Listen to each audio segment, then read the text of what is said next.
ছাত্র হয়ে গেছেন, ভর্তি হয়ে গেছেন, আর যদি পরীক্ষায় পাস না করতে পারেন, সকাল সন্ধ্যায় যদি আপনার জিকির চালু না হয়ে যায়, ভর্তি পরীক্ষায় আপনি কখনো আসল মুরিদ হতে পারবেন না, শুধু দেখতেই আপনাকে মুসলমান মনে হবে।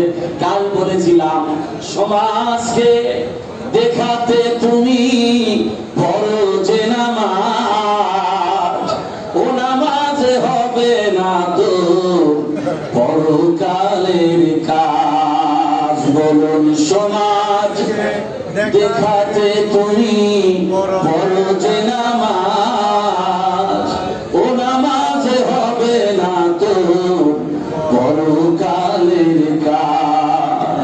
একসাথে বলুন, ও তুই জালেম হয়ে ধরিস যদি গোলাম,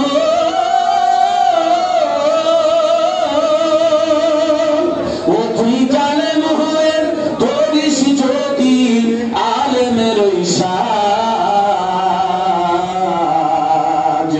ও নামাজ হবে না তোর পরকালের কাজ। একসাথে বলুন, ও নামাজ হবে না তোর পরকালের কাজ। রাসূল বলেন, জীবনে তোর গুনাহ সীমাহীন,